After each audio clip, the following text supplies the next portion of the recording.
A very warm welcome to each and every one of you for this, to attend this Breakout Session 3.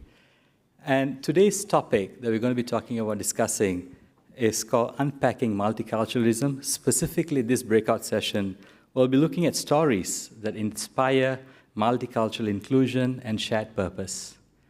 Before I begin, I just want to make a housekeeping call. Can I invite every one of you who are seated at the back to move in front so that we have a bit more space for those who are joining us later? So there are lots of empty seats, so please move in front, make yourself comfortable. And this session, I'm going to be joined by two very erudite scholars, and they've traveled far. Dr. Imam Khalil Abdur-Rashid, who's the chair and the board of Religious, Spiritual, and Ethical Life and Muslim chaplain at the Harvard University, who has flown in all the way from America. And Professor Harvey Whitehouse, who's the director at the Center for the Study of Social Cohesion at University of Oxford, who has joined us from UK. They're going to be each going one after another, and they're going to be sharing with us stories and offering case studies of powerful lessons on how cohesion can be forged, even if the environment is less than conducive. And they're going to be, I've told them to keep it more personable, tell stories, because I'm sure we have heard a lot of sort of ideas and concepts earlier in the morning. But today's session, post-lunch especially, is going to be challenging to keep up with such heavy content. So we want to hear their personal stories. We want to hear stories of lived experiences, which I think is going to be very powerful. And we endeavor to have this session highlight practical insights about building bridges between evolving cultures. Their stories, I hope, will showcase the best of practices in multiracial, multi-religious society, and the innovative strategy that have proven effective in uplifting and empowering vulnerable minority groups.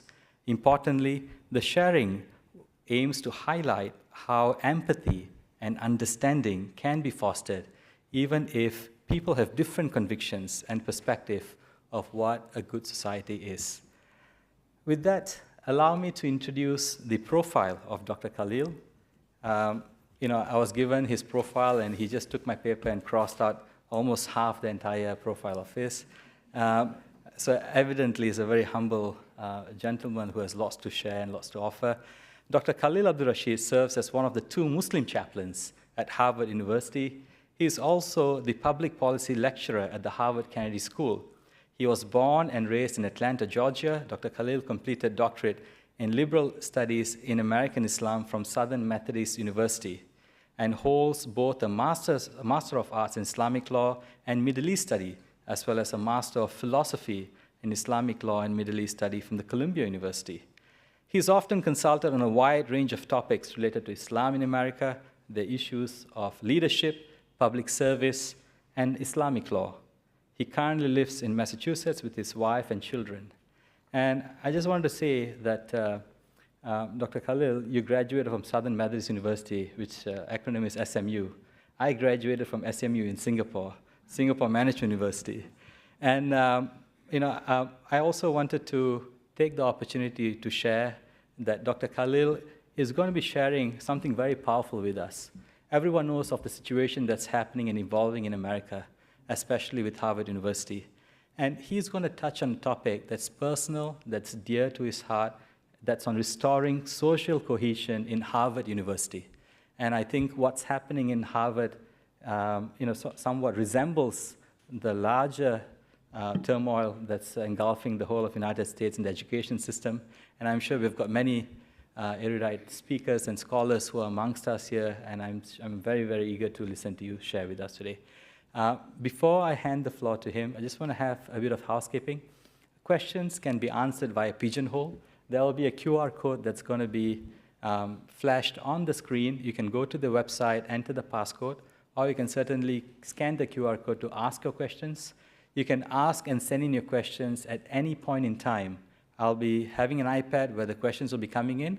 As much as possible, after both our speakers in the panel have given their interventions, we will have about 45 minutes of question and answer session. I'll endeavor to take as many questions as possible. If your questions are somewhat similar, I'll try to bunch them together and pose it to our panelists, and we'll take it from there. So with that, Dr. Khalil, please.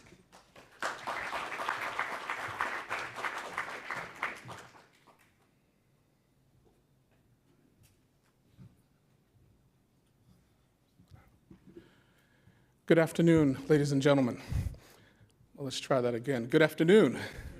There we go. Okay. For those of you that are of the Islamic tradition, I'll greet you in the Islamic greeting. Assalamu alaikum. All right. It's a pleasure to be back here in Singapore. I want to preface my remarks, my presentation, by saying everything that I'm going to say is true. Nothing will be made up. You couldn't write this stuff. If you were a Hollywood movie producer, you couldn't come up with this. This is a story that we hope to present here as a case study of a traumatic, tragic breakdown of certainly social cohesion at the most prestigious institution for higher education, one of the most prestigious institutions of higher education in the United States, and certainly the oldest university in America, and one that has a student population of almost 25,000 students, with about 7,000 undergrads, a little over 7,000 undergrads, and also just about 7,000, not quite 7,000, but just about 7,000 international students who, by the way, as of right now, are prevented from going to Harvard University. So today's brief presentation will have a lot of information, but what I hope to do is try to leave us with some food for thought about how Harvard ended up in a situation where the social cohesion was broken, and how all parts of the university tried to come together to restore such cohesion, and it's a work in progress still. So I call it Finding the Way Forward in the Turbulent Times of Campus Protest at Harvard University. So here's the context, the backdrop. October 7th happens. On campus, on October 7th, there was a student organization called the PSC, which stands for the Palestinian Solidarity Committee. And they published a letter in response to the Hamas attack on October 7th.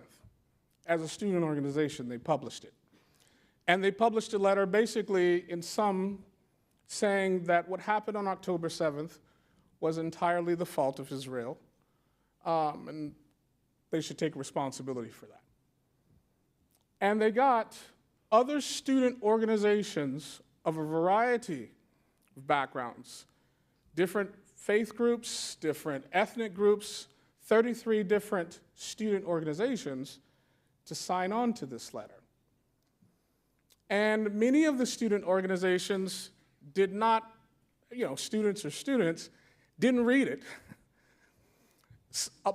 Many of them, the board members, didn't have a discussion about it. One student saw it and was like, yeah, this sounds great, and signs the whole organization's name onto it. And other students sort of from the organizations find out, oh my goodness, our organization has just signed on to this letter.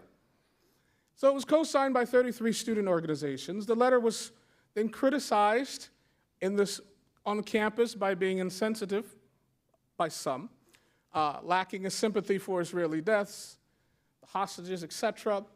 And others said, no, this letter is not condoning violence, it's not condoning what happened, it's merely articulating the historical context. It's a narrative, it's not justifying anything. To make matters worse, the letter got circulated on a in-house social media, anonymous social media platform that Harvard students use called SideChat. And it became viral. 2 days later, it left Harvard's campus, and it became a national spectacle in the American media. A former Harvard president opined about it and said it was morally unconscionable. Several US senators commented on it negatively. A billionaire Harvard alum who had a lot of power in Wall Street and in Washington, D.C., called for the names of those students who signed on to the letter to be publicly released for employers in Wall Street and in New York City and in Silicon Valley not to hire said students, to boycott the students, to publicize their names. He called for the publication of their names online, which did happen. And suddenly hundreds of anonymous criticism, anonymous people started to contact the family members of the students themselves, started to contact the employers of some of the students, the prospective employers of their students, started to threaten these students, threaten their lives, threaten them with physical harm, threaten some of them with sexual harm, threaten some of them with online doxing, etc. And then the actual doxing emerged. So online students' information, which was public on their Facebook accounts and all of their pictures and any identifiable information, all of that stuff was grabbed up by certain organizations and posted on not one, not two, not three, but 4 different websites targeting them. Their families were targeted, their personal addresses of their families were listed, even the elementary schools of some of their siblings were put online. And then that's when things really started. Trucks started showing up around campus with students' faces projected on the trucks, called doxing trucks. And they would just drive around campus several days a week, every week, for an entire academic year. The students' face and names were there. There were titles that said, such and such a student is a Hamas supporter, such and such a student is a terrorist, constantly. University administrators, faculty, alum had different responses to such a turbulent situation. Senior administrators sent different kinds of letters. Those letters were seen by some students as polarizing because sometimes the language could be interpreted as an administrator not being sympathetic enough to certain students. Other times the language would be interpreted as administrators taking the sides of one group of students. Some faculty members were heard in class making statements about such students who were being doxed and faces on trucks. Yeah, that's what they deserved. Well, they're an adult. These are consequences happen. In class. Computer Science 101, can you imagine? Sometimes students didn't feel comfortable going to classes because of a particular faculty member's opinion on an issue that had nothing to do with what was on the syllabus. There were some very prominent, wealthy alumni who withheld donations. We're talking hundreds of millions of dollars in donations that would have gone to the university were withheld because there was also a claim that the university was not strong enough in combating what was perceived as anti-Semitism on campus. A lot of students reported feeling indifference to administrators when they complained that they were being targeted by some of their peers, or by being targeted by the doxing trucks, or online, suddenly not getting interviews, the dean's office, members of the dean's office not helping them when they would complain. Some of them would be concerned that they would get responses that made it seem that the faculty members or the administrators didn't care very much. On top of that, the recent president of the university testified before Congress, and 4 months after she was inaugurated, she resigned. So there was a loss of leadership. And there were sweeping changes at Harvard with the Center for Middle East Studies and other programs that directly deal with conversations about this conflict that were transformed in ways that raised eyebrows, to put it politely. So on top of this administrative inconsistency, mistakes, missteps, many students on campus began protests. And not only protests, but disruptions as well. Hundreds of students started protesting publicly, disrupting classes. There were a lot of outside organizations that were cheering students on to be disruptive in class for other classes so that students couldn't learn in the libraries, students marching inside the libraries, a lot of disruption on campus.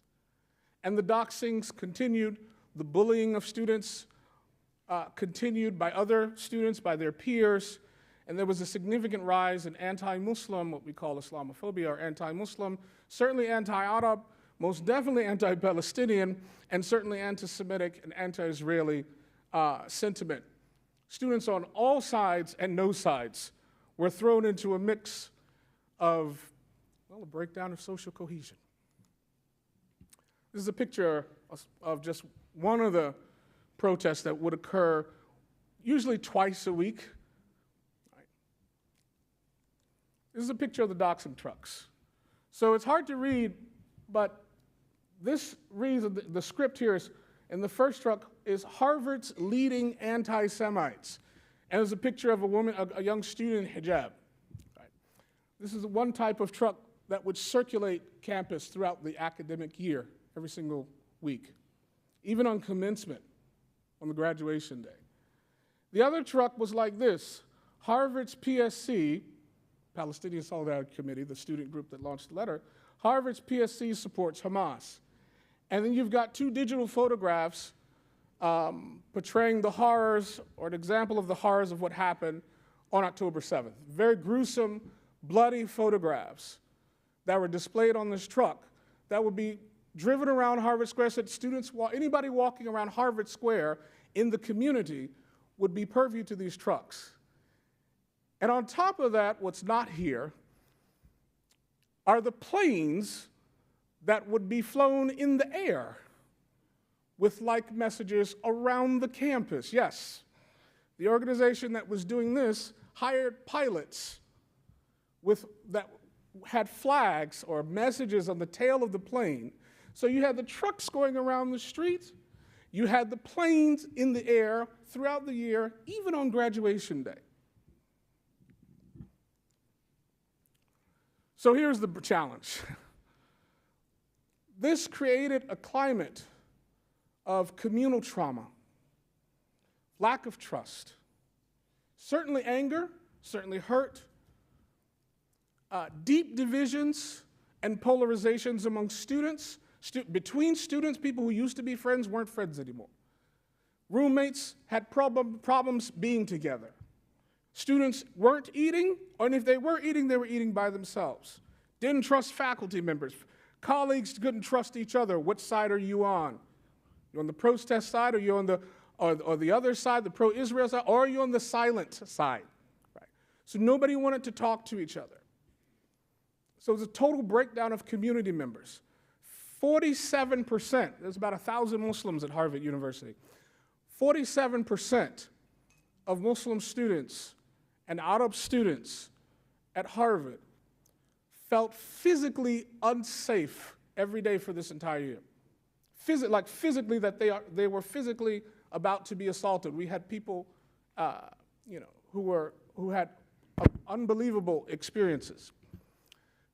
58% of Muslim students felt that they didn't belong for the first time on campus.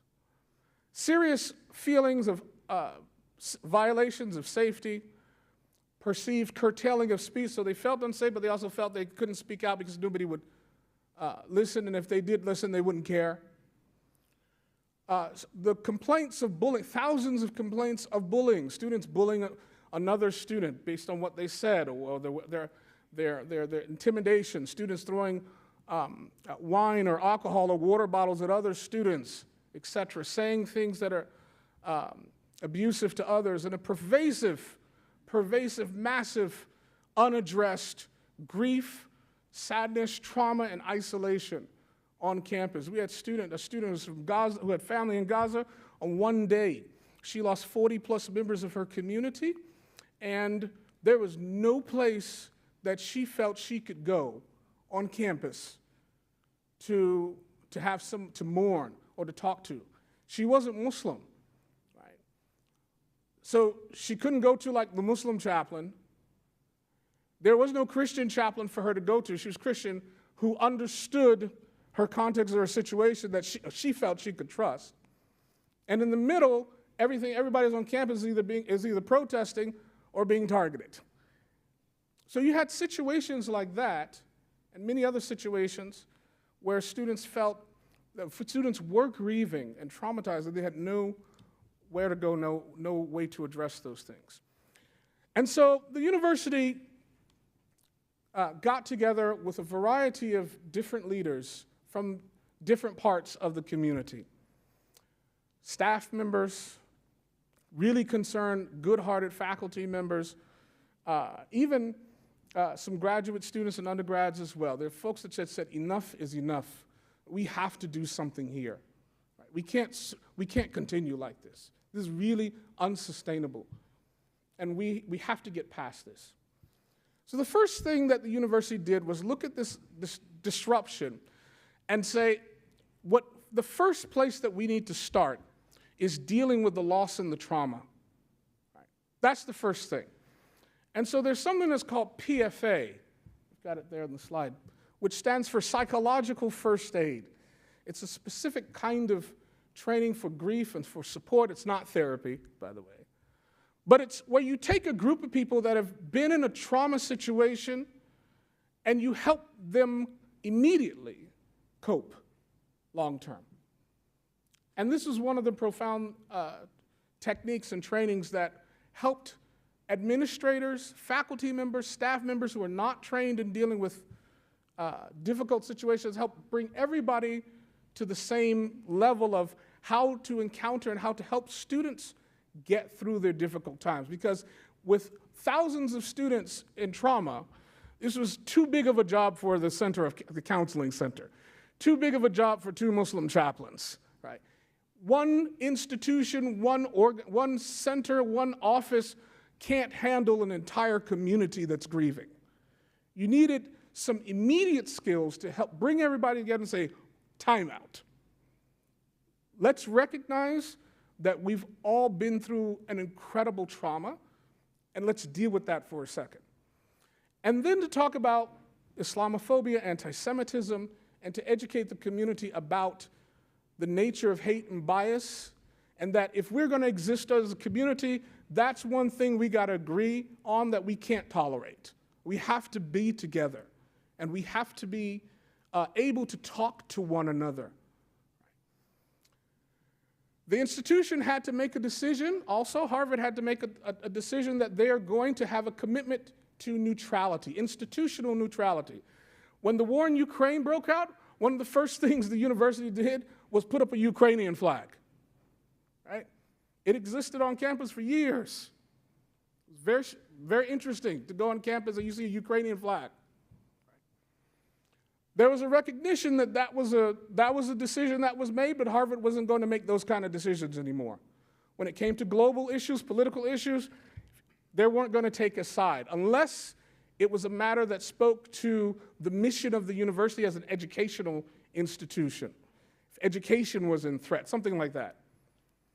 But if it took a position on one issue, then it would have had to have taken a position on all kinds of issues.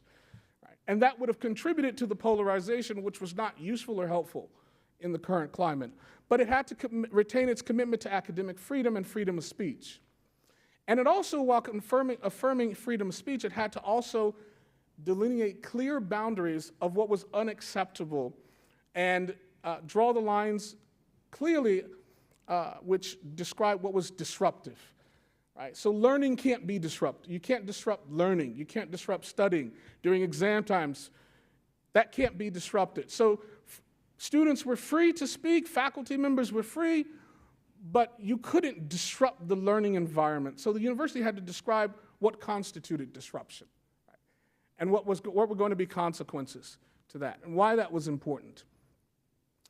And then to really drill down to the causes and solutions, the university decided to establish 2 different task forces to really triage the situation and to assess the challenges that these two groups were dealing with. And so those two task forces became the Presidential Task Force on Combating Anti-Semitism and Anti-Israel Bias, and the Presidential Task Force on Combating Anti-Muslim. They chose the term anti-Muslim, not Islamophobia. So anti-Muslim, anti-Arab, and anti-Palestinian bias. I served as the advisor to the last task force, the anti-Muslim, anti-Arab, and anti-Palestinian bias. All three of those were necessary because I gave the advice that you can't lump all of them together. This is not a Jewish-Muslim issue. This is a much larger issue, and there needs to be recognition of Palestinians in this discussion. There needs to be recognition of anti-Arab bias and hate in this discussion, and there's a third issue of anti-Muslim bias as well. So this is the general analysis that came out of that. I'm wrapping up. I've got two more slides or so, a few more slides.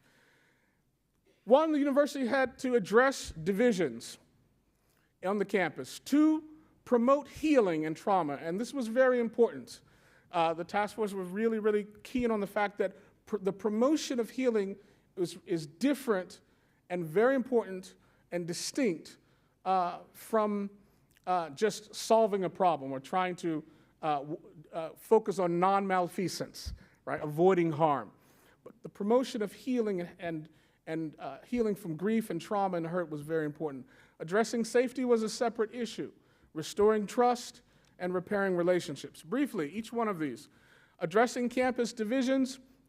This was accomplished by inaugurating listening sessions. So literally there were more than 50 different sessions where the task force members went out and spoke to all kinds of members of the community. When I say all kinds of members, we spoke to people, members of a Harvard community that were dining hall staff.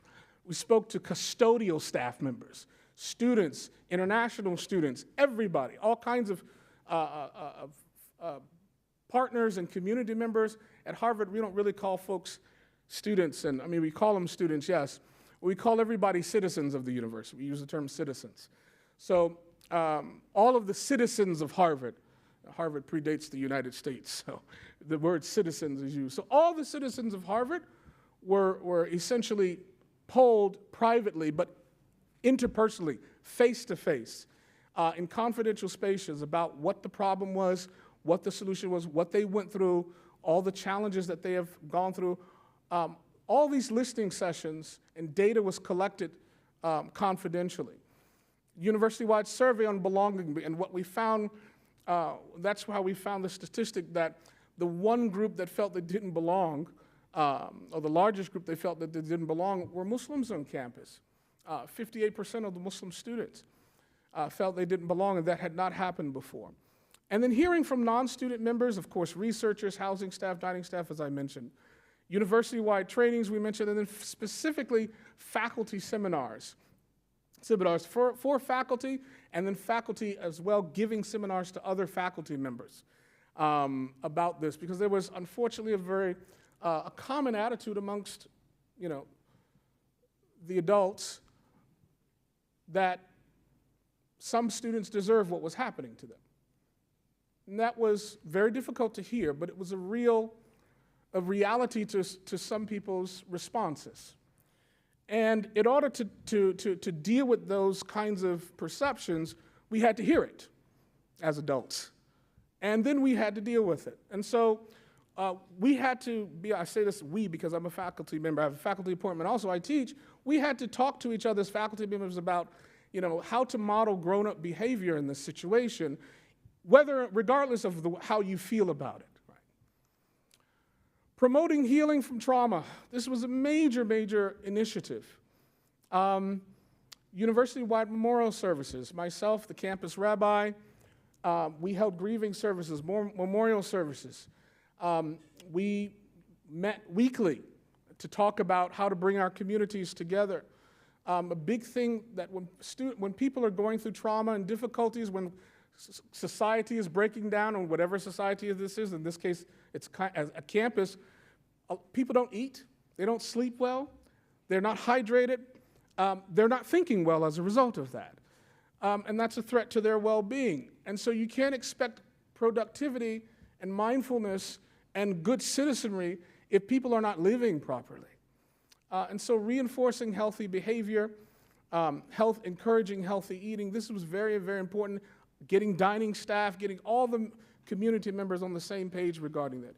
Healing circles for religious communities, spiritual cultivation. You know, we led spiritual circles where it wasn't just Muslims present in these things, right? We led a phenomenal session called Being a Good Neighbor. What we had realized is that through the breakdown of social cohesion on campus, everybody forgot how to be a good neighbor. This seems like a very basic thing. But students live together.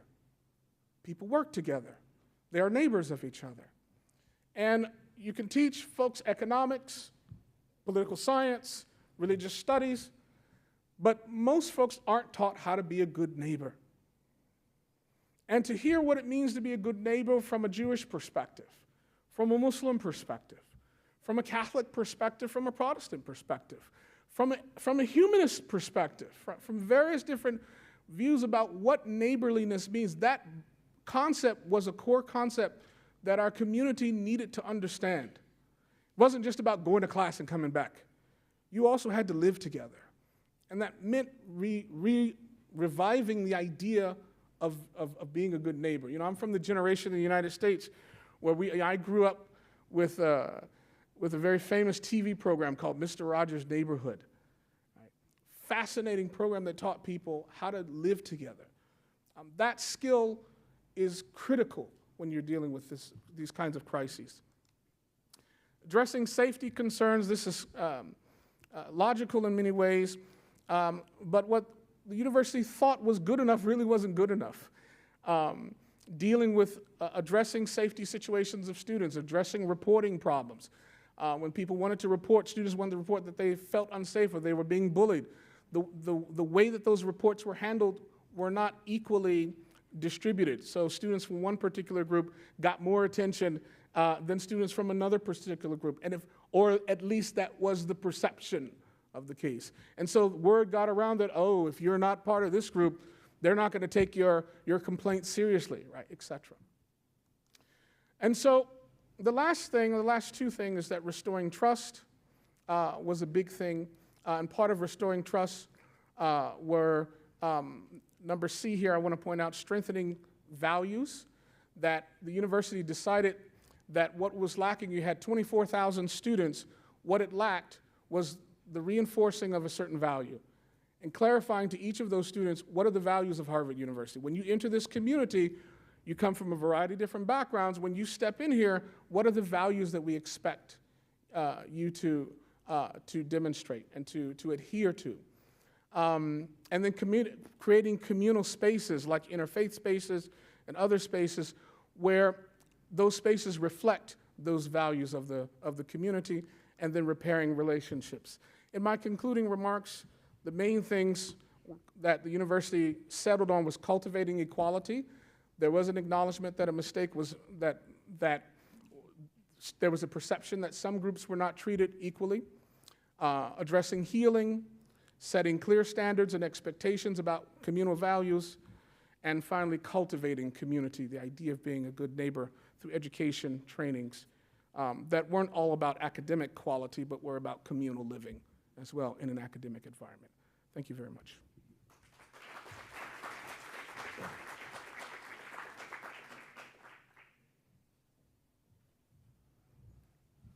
Thank you, Dr. Khalil. I just want to reiterate what you had started off your presentation with. You can't make this up. And truly, that was the main reason why I didn't want to have you cut short. And I gave you the time so that, you know, what you shared, it's something that I don't think we'll see in our lifetime again, unless, I don't know, you never know these days. So I hope not. But anyway, thank you so much for sharing that. We'll certainly come to some of the themes and topics you touched on later during the Q&A. Now it's my greatest pleasure to invite Dr. Harvey Whitehouse. He is the professor of social anthropology at the University of Oxford and a fellow of the Magdalen College, and is the director of Oxford's Center for the Study of Social Cohesion and a founding director of Shishat, a vast database on human history that enables scholars and scientists to test hypotheses about the rise and fall of human civilizations. His many books includes The Ritual Animal in 2021, The Inheritance, The Evolutionary Origins of the Modern World in 2024. Dr. Harvey today is going to be touching on how shared suffering help us to scale up cohesion, to overcome divisions. I think it's a very, very important theme and a topic given the world that we live in.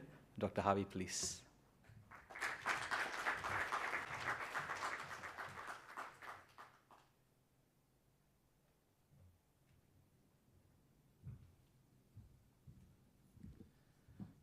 Well, thank you, Mohamed, for that lovely introduction, and to Khalil for that incredibly powerful talk and presentation that he just gave us. Suffering, of course, is by definition unpleasant. It's aversive. Unless you're unusually masochistic, you'd naturally want to avoid unnecessary suffering, wouldn't you? I mean, you would. And yet suffering can also make us more resilient. And suffering together can make us stronger as a society. In this short talk, I'm going to focus particularly on evidence relating to the effects of shared suffering on social cohesion. Now, as we just heard, feelings of shared suffering have been very acutely felt at Harvard in recent times, and Khalil has talked us through the many reasons for that. Shared sufferings and the grievances they engender lie at the heart of many conflicts in the world today. Shared suffering binds groups together, and it inspires their members to take grave personal risks in many cases to protect each other from perceived enemies. In some cases, these feelings of cohesion are so strong that people are willing to fight and die, if necessary, to defend the group. But there's evidence that exactly the same forms of cohesion that drive us into violent conflicts could also be harnessed to support more peaceful outcomes. To understand how and why, we need, I think, to dig into the psychology of shared suffering. For the past 10 to 15 years or so, my colleagues and I have been studying a very powerful form of group bonding known as identity fusion, in which basically your personal identity and your group identity become effectively fused together. If you're fused with a group, your personal and group identities are activated together. So when your personal self is made salient, your group identity is made salient at the same time. And this fosters an enhanced sense of inner strength and even a sense of invulnerability. And it works the other way around as well. If you make the group salient to a fused individual, this taps directly into a sense of personal agency. People who are highly fused with a group say that they will do almost anything to protect their fellow group members, risking or even laying down their lives if necessary to save them. Now, one way of becoming fused is to undergo an experience that becomes a core feature of who you are. It might be, for example, a painful or frightening ordeal, like fighting together on the battlefield, or undergoing an agonizing initiation ritual, or indeed shared experiences of oppression or persecution. When experiences like these become not only part of your personal identity, but are also felt to be group-defining, your personal and group identities become effectively fused together. Now, to measure levels of fusion, we typically show people a series of pictures. Each picture contains a small circle, that's you, and a big circle, that's your group. And we show these circles intersecting to varying degrees. At one end of the spectrum, as you can see, the two circles are completely separate. But at the other end of the spectrum, the little circle, that's you, remember, is shown to be completely contained within the larger circle, that's your group. And people are asked to say which of these representations best characterizes their relationship with the group. Those who choose the one in which the small circle is entirely encompassed by the big circle are said to be fused with the group. Now, fusion is an incredibly strong form of group bonding. If you're fused with your group and it comes under attack, you'll pretty much do whatever it takes to protect the group, even if that includes acts of self-sacrifice. We've shown in studies with a wide range of groups, from religious extremists to football hooligans, that fusion plays a crucial role in willingness to defend the group, even at grave personal risk. A good example of this is the work we did in 2011 during the Arab Spring, when one of my collaborators, Brian McQuinn, managed to get into Libya in the midst of the revolution using his UN contacts. He in turn managed to help me get into the country to set up a survey with insurgent groups.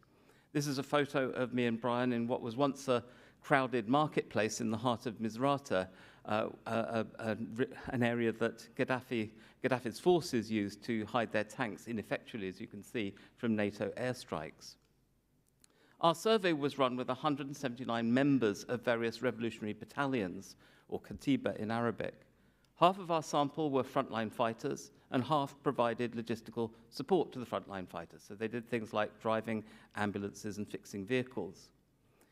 Among the overwhelming majority of insurgents, we recorded ceiling levels of fusion with several groups, including family, friends in your katiba, and even people they'd never met from other battalions. So next, we said to participants, okay, we get that you're fused with multiple groups, but if you had to choose one, which would it be? So a forced choice question. And there we found a striking difference between the frontline fighters and the people who provided logistical support. If you were a frontline fighter, you were far more likely to choose your friends in the katiba over your own family members. And this was a really striking finding because it meant that your fellow fighters were more like family than your actual family. With providers of logistical support, that wasn't typically the case. This made sense, of course, in terms of our theory. That is, we expected those who suffered more shared dysphoria on the front line to be more fused. Now, building on this research, I teamed up with Julia Ebner, who's an expert on extreme groups and who'd been studying them undercover. Together, we came up with a plan to try and identify would-be violent extremists before it's too late. One of the biggest problems facing the intelligence community is how to spot the terrorists among a vastly larger population of ideological extremists, people who espouse unpleasant views, but who are unlikely ever to carry out acts of violence themselves. So Julia and I set out to develop a set of methods for analyzing statistically the writings of political activists to spot the telltale psychological traits that we predicted would lead to acts of violent extremism. The deadly cocktail we were looking for consisted of fusion with the in-group, this identity fusion, a strong belief that the in-group was under threat and therefore needed to be protected, demonization or dehumanization of the enemy, and the willingness to use violence if necessary. The aim of our analysis was to pick out language used by political activists as telltale indicators of this deadly cocktail of ingredients. And what we found was that the killers in our sample were far more likely to exhibit all four features of the deadly cocktail than those who were non-violent, even those who espoused really extremist ideologies. This supports the view that ideological extremism alone is not the driver of violence. The roots lie in a combination of factors, what we call our deadly cocktail. This award-winning research is now helping the intelligence community in the UK and Germany, and also internet platforms, to spot would-be terrorists through their online communications. And now, Julia and I are applying the same approach to the speeches of authoritarian leaders around the world in order to predict better which of these leaders will be next to unleash mass violence against their perceived enemies. Obviously, our hope is that this will make it easier to intervene before that happens. But what if the same forms of tribalism that drive people to violence could also be harnessed to create bonds uniting opposing groups, even uniting enemies at war. This is a problem I've been working on with behavioral economist Lucas Reinhardt, to investigate whether shared experiences of the horrors of warfare could motivate fusion across enemy lines. We enlisted the help of a politician. Shortly after the Hamas attacks in October 2023, my dear friend John Alderdice, who many of you here will know and who's sitting at the table in front of me, gave an impassioned speech in the House of Lords, arguing that yet more violence in Gaza was not the solution. After reading the speech, which John sent to me, I wondered if it might be even more impactful if it emphasized shared sufferings on both sides of the conflict. So I rewrote some parts of the speech and asked Lord Alderdice to let me film him presenting this new version. We then showed the speech to a large sample of Americans, half of whom were Jewish and supported Israel's side in the conflict, and half of whom were Muslims and tended to support the people of Gaza. And we found that listening to the speech made people more trusting of those on the other side of the conflict and more open to friendship with them. Even more remarkably, when we repeated these measures with the same participants several days later, much of the positive attitude change was still present. In other words, the speech continued to impact people for some time afterwards, making the prospect of openness to peace seemingly more achievable. Lucas and I have also found that perceptions of shared experience can create feelings of fusion on a global scale. For example, we've shown that a TED Talk by the American author A.J. Jacobs can create fusion with humanity at large based on simply recognizing our shared ancestry and the idea that we're basically all members of one giant family. What's more, when I wrote speeches based on these ideas for a politician in Vanuatu, we found that listening to him giving these speeches increased people's willingness to take action on global warming. To create a more peaceful and sustainable planet, we'll need barrier-crossing leaders capable of crossing existing tribal divisions. Nelson Mandela, of course, is a famous example, but there are many lesser-known leaders who work tirelessly to bridge divisions between us and them. For example, my colleagues and I ran a survey with 60 leaders from 3 communities associated with histories of shared suffering and oppression: African Americans in Louisiana, British Muslims in London, and traveller communities in Ireland. Just over half of our sample were what we might call barrier-bound leaders, or intra-community leaders was the term we used, and half of our sample were barrier crossers. And we found that the most important attribute of barrier-crossing leaders was a willingness to recognize the personally defining experiences of suffering that are pervasive within their own groups are also shared by members of other groups, including rival groups and enemy groups. Intra-community leaders cared about shared suffering too, but they tended to view it more in terms of the grievances of their own exclusive tribe, focusing on histories of injustice and in ways that just served to deepen divisions between groups. We also found, unsurprisingly, that barrier crossers measured higher on identity fusion without groups, not just within groups. And when talking about members of both their own group and other groups, barrier crossers were more likely to use the language of family to emphasize their feelings of connectedness. These are the kinds of leaders we're going to need in order to overcome the socially corrosive impacts of polarization and intergroup conflict that bedevil so many societies today.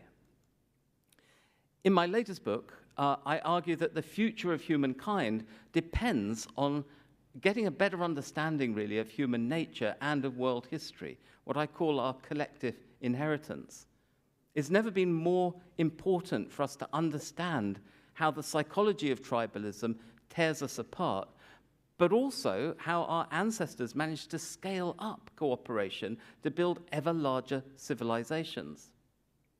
The forms of tribalism that Dr. Khalil has just described at Harvard would seem to be fundamentally the same as the forms of tribalism that drive all forms of conflict. And I believe that we can learn from the past in our search for solutions to that problem.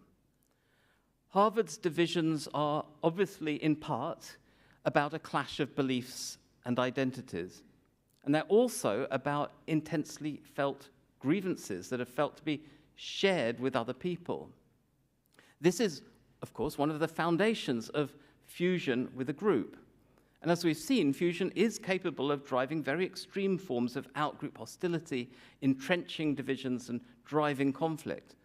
But fusion can also be scaled up to unite opposing factions. Based on what Khalil has just told us, this is precisely the approach that Harvard's senior management is trying to adopt. And if so, that's a kind of ray of hope, I guess, in what's otherwise a pretty bleak landscape for the university.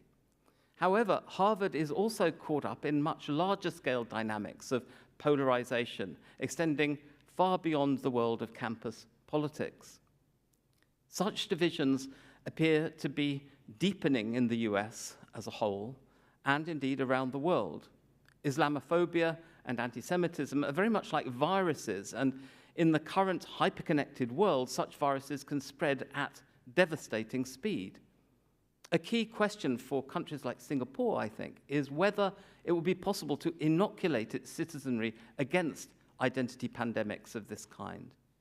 To avoid a pandemic of hate, the starting point is to understand our shared psychology and history better. In other words, to appreciate and utilize our collective inheritance more wisely. I believe we can build on that knowledge to scale up cohesion and cooperation to create a more peaceful and sustainable future for all of us. Thank you.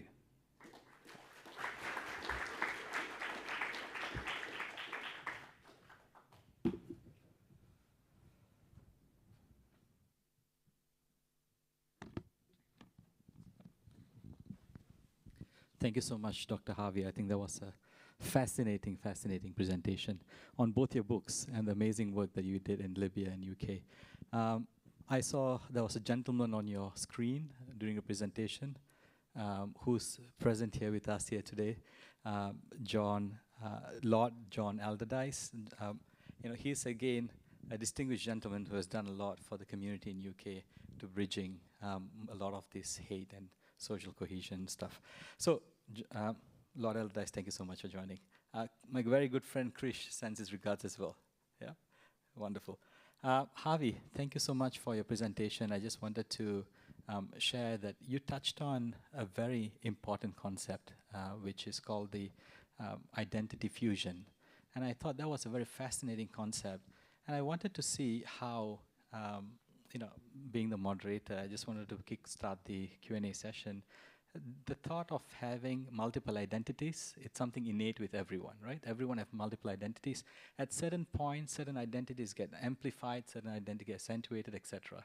But if you are in a situation where you're in opposite extremes or in polar opposites, how can you then accentuate a particular identity of an individual and to make it sort of prominent and reframe the situation such that we hold the middle ground, we gravitate towards the middle ground? And how is that possible? Is that even possible?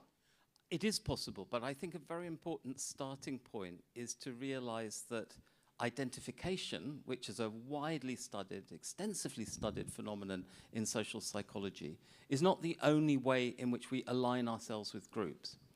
So identification involves basically adopting the identity markers, the beliefs, the practices, the clothes, the symbols, etc. of a group, aligning yourself with those things. But those things, note, are not about your personal identity. They're quite distinct from your personal identity. So, if I wear a football scarf of Arsenal Football Club, which I'm quite fond of, I don't necessarily think about myself as Harvey, or the academic at Oxford. I think of myself as an Arsenal supporter. And so being an Arsenal supporter based on identification is a pretty depersonalizing experience. Now, the thing about identification is that it brings with it automatically a sense of what psychologists call out-group derogation, a tendency to look upon people who are not Arsenal fans, particularly Tottenham fans, as the enemy, right, and as a rival. And sometimes that leads to serious conflict between football clubs. Now, that's the way most people think about identity, is it us and them and that kind of thinking. Now, when we're talking about identity fusion, it's important to understand that identity fusion, although I didn't go into this really, it's about the kinds of feelings of powerful bonding that we experience in families. Most of us, I hope all of us in this room, love our families and are fused with our families. And that's based on both shared biology, the perception that we're all made from the same substance and descended from common ancestors, but also shared experiences within families, including the trials and tribulations of family life. That stuff bonds us together. Now, loving your family does not mean hating other families, does it? It doesn't mean that you want to destroy other families or feel rivalrous towards other families. And what fusion does in the military groups that I described, in the transnational religions that I mentioned, in many, many groups, is when scaled up, it creates a feeling of shared family connection. Now, that can be based on shared suffering, but it doesn't, and it can mean that you've got an out-group threat that is attacking your family, and that motivates people very strongly to defend their family. But if you scale it up to a higher level still, you get barrier crossing type thinking, and you get fusion with humanity potentially, which is a healing response to conflict. That segues really nice into a question from George. George, amongst our audience, asked a question. In social anthropology, could you share more about why pain is a stronger social glue than collective joy? It's a tricky one, this, and actually I should say that it's somewhat debated whether indeed shared suffering is stronger than shared euphoria. Part of the reason for that is that in some of the studies that we've done, I'll just give you one example. We studied how certain kinds of Brazilian jiu-jitsu clubs would whip their members as they progressed up through the grades. So it's a form of hazing or painful initiation as you advance through the grades. And other clubs, similar in all other respects, didn't do this practice, and we were kind of interested in how that affected fusion. One of the things that came out of this study that gave us food for thought was that a lot of those who suffered these whippings, and they were severe, I mean, people had welts and bruises on their backs as a result, said that yes, it was painful, yes, that was an intense and in that sense dysphoric experience, but they said it was fundamentally a euphoric experience because they emerged out of this feeling stronger and more powerful than ever before, and that they became, in a sense, emboldened and strengthened through it. And so there was a sense of euphoria. So there's a thin line between dysphoric experiences sometimes and the shared euphoria that comes with surmounting the ordeal and sharing it with other people. And there are forms of intense euphoria, so intense that they have a lasting and enduring effect. In general, sorry, I'll keep this really short, I think bad experiences tend to be better than good in terms of their long-term effects on our memory and therefore their long-term effects potentially on the fusion mechanism. But they are not the only way that we become transformed as individuals. What's important about shared emotions is, in the context of fusion, is that those emotions are associated with a transformation of your personal identity. So your stuff that makes me, me, or that makes you, you, gets changed in a fundamental way. And sometimes bad experiences are more powerful at doing that. They're the things that make us who we are today, without which we wouldn't be the people we are now. And when we share those things with others, it creates this fusion between the personal self and the group identity. Thank you so much.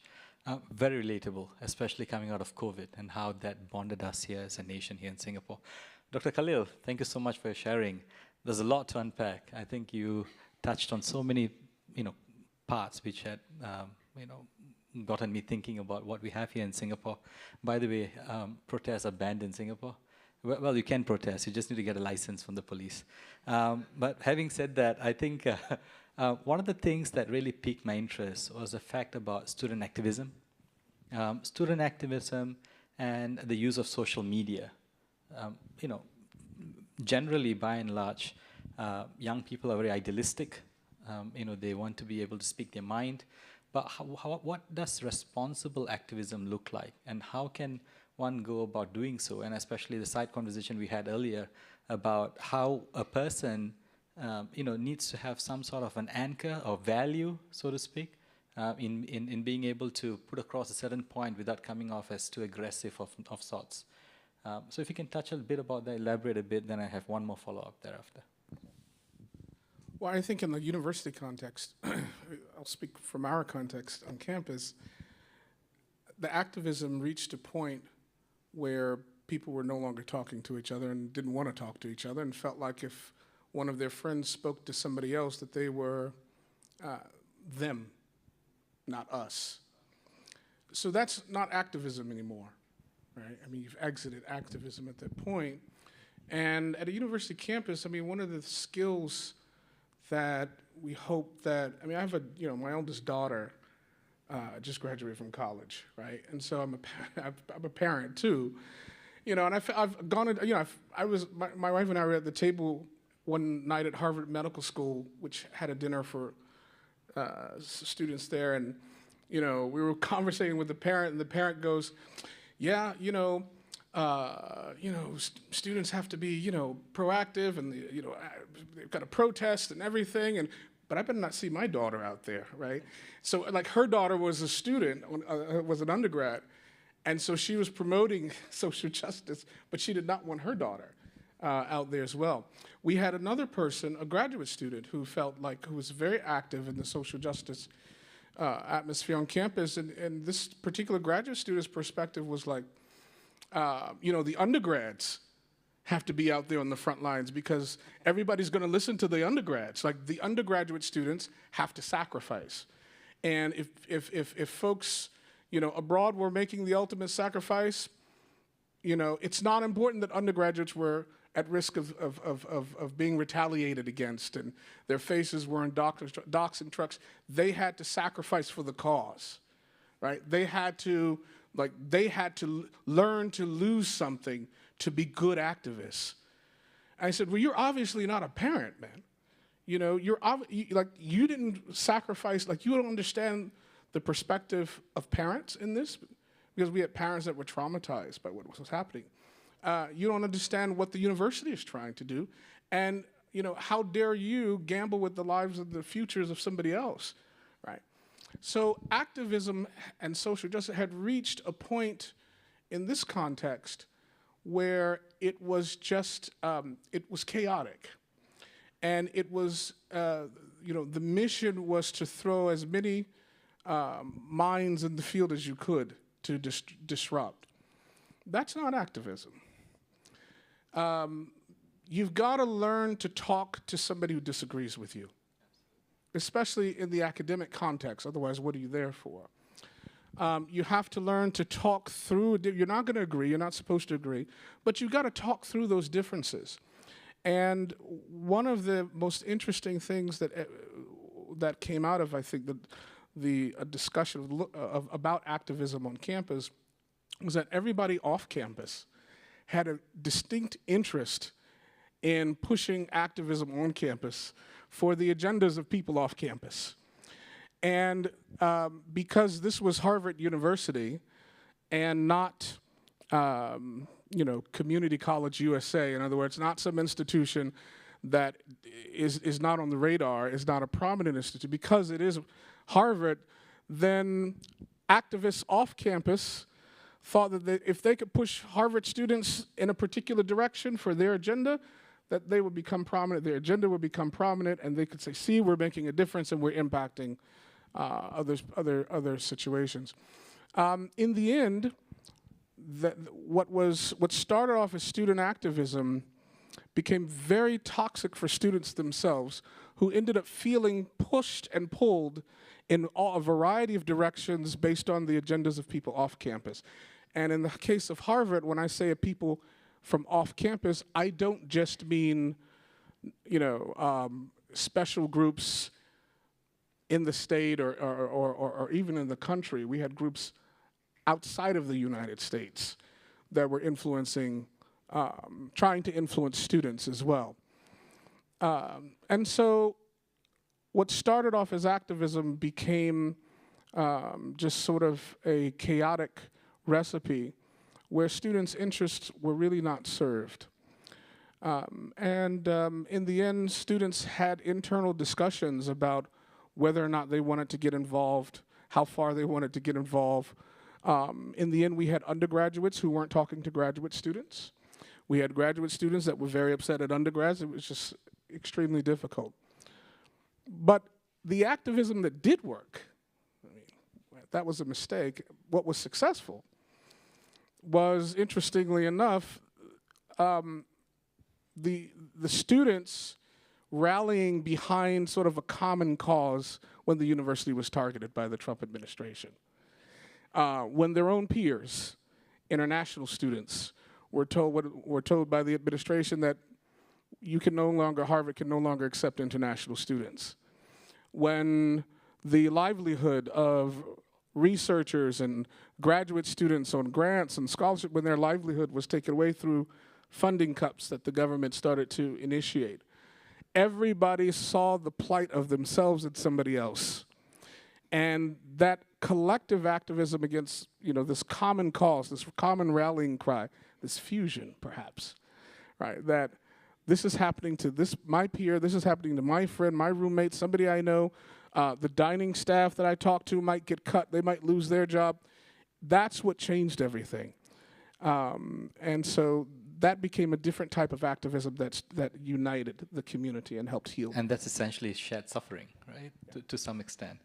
There's a question from L. I'm not sure who's L, but it's a very good question. As to Dr. Khalil, when you were addressing earlier about campus division, you mentioned survey of belonging, right? And could you expand more on the survey of belonging and the measurements, metrics behind it? Because I thought that was a fascinating survey as well, and I thought if you can unpack that a little bit, it would be good for us. That's a huge thing, but I guess in a nutshell, this was a major university survey on belonging, whether students and citizens of the university felt that they belonged.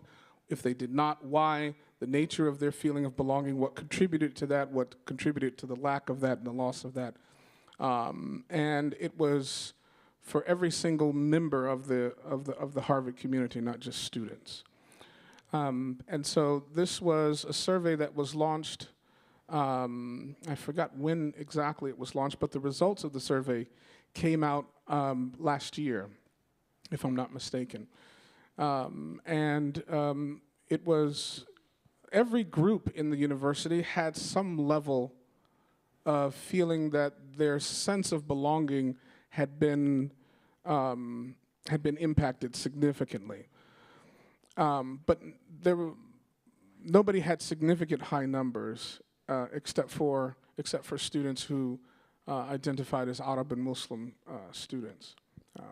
And that was because of the immense targeting of those students off campus, but on around campus.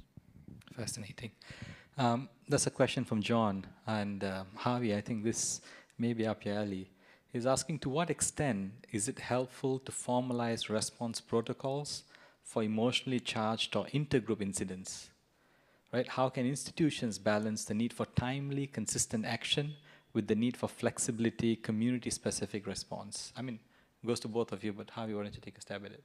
Well, as I was listening to the tragedy of the last year or so at Harvard, I was thinking, actually it reminded me of something that the president said earlier this morning, and actually it reminded me of something that became very salient for me as I began my career as an anthropologist, because my first experience as an anthropologist was to spend 2 years deep in the rainforest of Papua New Guinea, going native with a group, learning about the culture, learning the language, and becoming part of that group. And the astonishing thing that they had managed to do was to practically eliminate crime, certainly violent crime. This is in a country that has some of the highest crime rates in the world. I mean, and yet they managed to eliminate it, and they managed to eliminate warfare across many different groups. And I became fascinated by the question, how on earth did they manage to accomplish this? And some of the methods that they used to accomplish it were among the sort of battery of methods that Harvard is deploying. For example, Harvard citizens have a set of norms that clearly were already there, but which are presumably now becoming more important and more central to people's thinking. Neighborliness. You mentioned a range of different things. These are very similar to the kinds of norms that were created in Papua New Guinea, in this region that I lived in, to solve the problem of intergroup conflict. There were several other mechanisms that struck me, but so for example, in New Guinea, shared biology, or the idea of shared ancestry in particular, was incredibly important and powerful, and extending the idea of shared ancestry to a much, much larger population, even to me, as a strange white guy coming into the village, you know. But I'll give you one example of this in action. Prior to my field work, a cyclone hit Queensland in Australia, and these people I lived with, who had no running water, no electricity, no money, really hardly any money at all, saved what little money they had, and they gave it away to rich Australians to help them. And I said, well, why? And they said, because we're all one giant family. That's a really powerful idea. Now, I think that that idea could also be used to heal things on campus, because although, you know, it's hard to claim shared ancestry, although I mentioned A.J. Jacobs, who does argue, and he had a big party actually, well, a big giant family reunion to everyone in the world to come to New York and come to this family reunion. Brilliant bit of, you know, promotion for his idea, but and a big celebrity event as well. And I'm not suggesting you do that on Harvard campus, but you do have the potential here for leaning into the shared experiences more. I mean, a lot of what you talked about, Khalil, you know, when it came to psychological first aid and the way that people's experiences of trauma are being managed, focus very understandably on individual helping, you know, that each individual suffers and is treated as a unique individual suffering alone. But when we recognize that our suffering is shared, and it's important here, not only with our in-groups, but with others, that is a key pathway to new forms of bonding that could be healing. Fascinating. Thank you so much, Harvey. Jumping into the next question that I have here to Dr. Khalil, you know, the question is from Suing, and she's asking, people in positions of power, such as politicians, lawmakers, has potential to shape the outcome of diversity management university. How can healing and dialogue be promoted between administrators and students? I also wanted to add on to that question, speaking of power distance and bridging polarities, because you spoke about alumni, past alumni of Harvard, who actually came out very harsh against these student protesters, and everyone took opposite extremes of the spectrum. How can the community, how can we then hold space, encourage, enlarge the middle ground, and build trust in such a situation? I think, you know, from our experience, we have to set clear boundaries, what's acceptable and what's not, especially for healing. And so, let me speak about healing first briefly. So for healing, it's really important to understand that it's by nature typically different people that have been impacted, especially we have polarizing cases where some folks are on one side and folks are on the other side. There's always a tendency to try to monopolize your healing. I mean, one of the cases that was mentioned was that with one community, I mean, I was even told directly by a senior administrator that, well, we can't equalize the pain. Right, we've got to understand some groups are more hurt than others. And I said, well, but the groups you're talking about all hold Harvard IDs. You know, so if they're all Harvard ID holders, how is it one is a golden pain and the other is a silver and the other is a bronze, right? You can't send that message if you want to heal.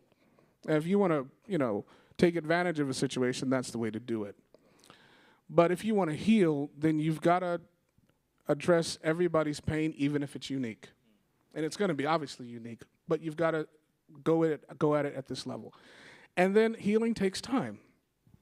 You're not this problem on campus is still an issue, But the problems of today aren't going to be the problems of last year, for example. And so healing takes time. The other thing is that because it takes time, there has to be a cultivation by students, by administrators, by everybody. It's all hands on deck. It takes a village. It really does take the entire community to understand that our community needs healing. When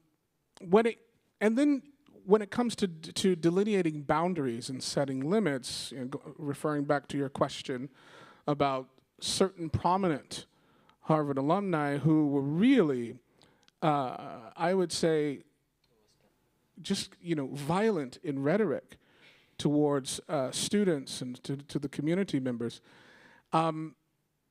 it was a big lesson for students to want to express themselves, but then look at folks that have wealth, that are graduates, that have access to power, then turn around and target them while they're all supposed to be part of this community.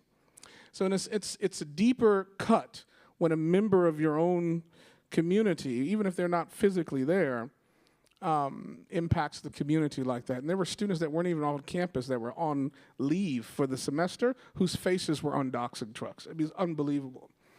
So, and these weren't even Muslim, some of them weren't even Muslim students, some of them weren't Arab students. We had Sikh students whose organization wasn't even signed onto there, but somebody thought that they were Muslim because they looked the part. So everybody was was impacted. And so when you've got situations like that, the university, it took time for the university to realize that it had to set clear boundaries and say that we are in the business of protecting our community members, and our priority are those that currently hold Harvard IDs, and our alumni we need to do something about that. We need to stand up to that in some way, form, or fashion. So you do have to protect your community from itself in many ways. It takes a real wise, strategic leader for that. This is where leadership is important. Harvard has had different leaders. Some of them listened, some of them didn't. And so leadership is really, really important.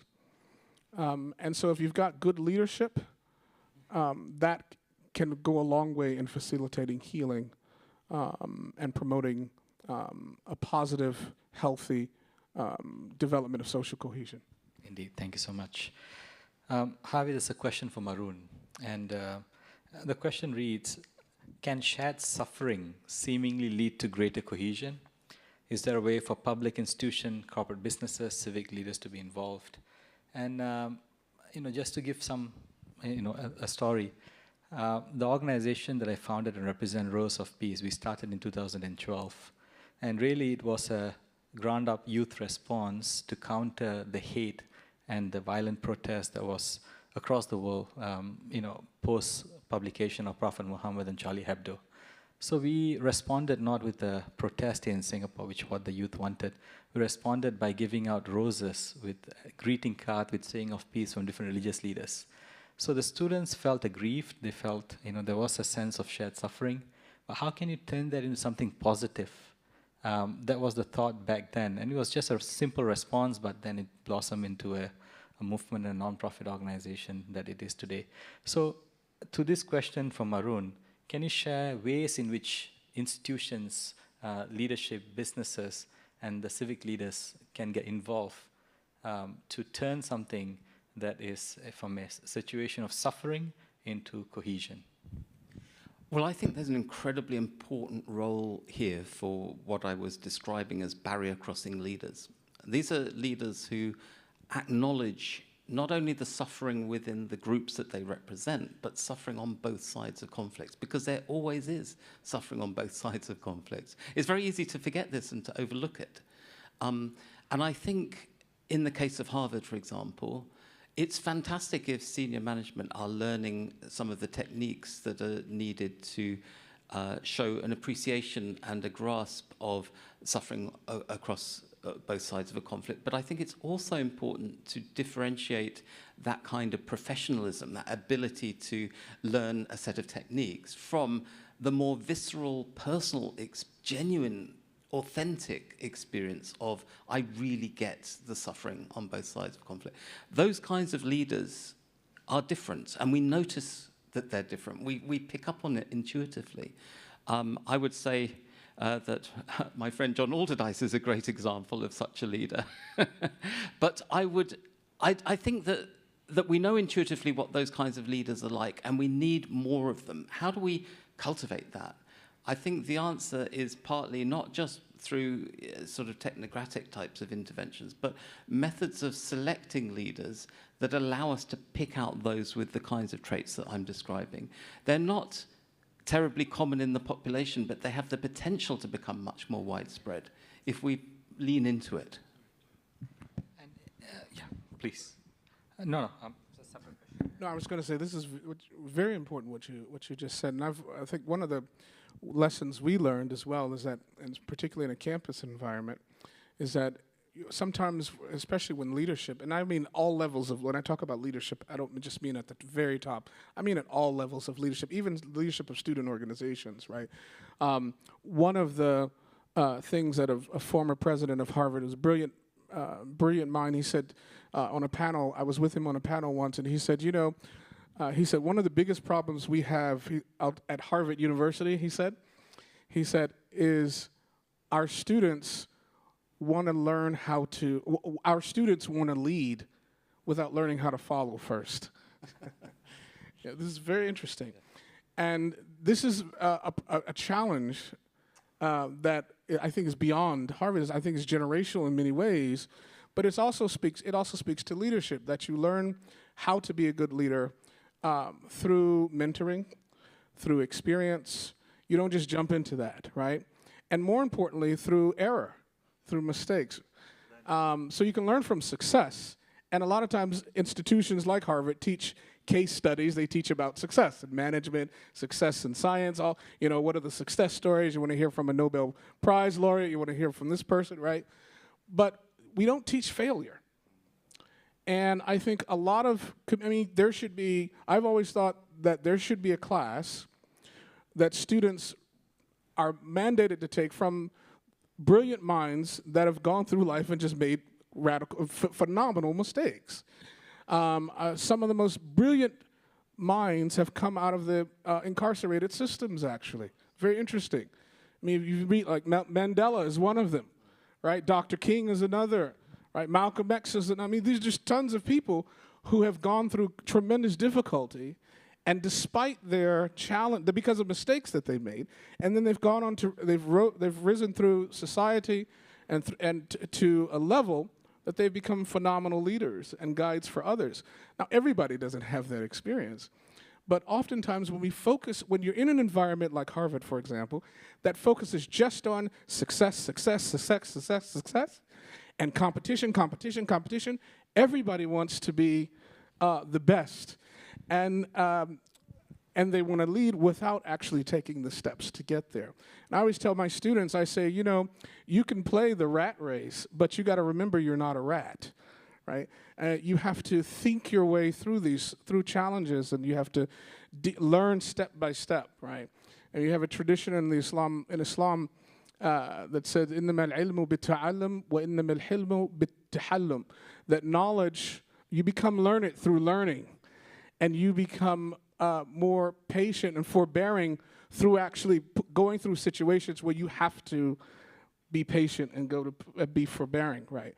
And so leadership, we've discovered at Harvard that Harvard is an institution that loves to talk about leadership and loves to train leaders and needs a lot of work in doing that because we need to teach more about our own mistakes and the mistakes of others, which the biggest mistake that we've made is we've not done that yet. Fascinating. Thank you so much. When you spoke about success and competition, it sounded like Singapore.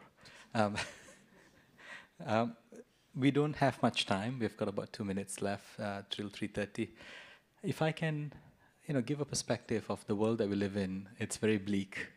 and I think we spoke about it earlier when we were catching up. We see contestation everywhere, and the President spoke about it here today in the morning, and we see a lot of pessimism generally. Can you offer us a word of hope? And we'll leave that as the closing remark from both Harvey and Dr. Khalil. Yeah. Well, I think hope lies in many sources, but I think one of the less obvious sources of hope for all of us is the dysphoric experiences that you're describing. That we can regard those things as in a purely negative light and see them as adversity and harm and think of it as just something toxic that has a negative fitness decreasing effect on all of us. Or we can do something very different with it and say, just as Khalil just said about, the recognizing that failures and setbacks are actually a starting point for building resilience and strength, but not just at the individual level. I think it's important to add at the collective level as well. And therein lies a huge amount of hope for the future of humanity. That's beautiful. I think I think in terms of hope, what I believe is that our main focus in trying to work towards resiliency and cohesion is to do what we can to recognize what is hate and hatefulness and to combat that, and to do what we can to plant seeds of hope in the minds and hearts of a generation of folks that don't see it. If you look at any media platform, social media, it's all very depressing. I mean, you can be totally plugged into social media, and you can be ironically, you can be the most depressed person at the same time. We have studies that show the highest rates of depression are amongst the most those that are most socially connected digitally and connected online, and so there's a lot of despair, and I think we have to not give in to that. Certainly as members of the clergy, we have a responsibility.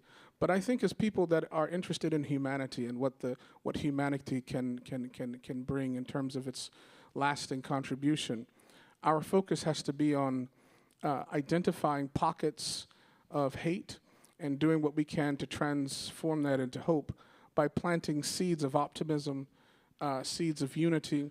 And when we see folks in our midst that are when we see divisiveness, try to look towards the area of agreement within the disagreement.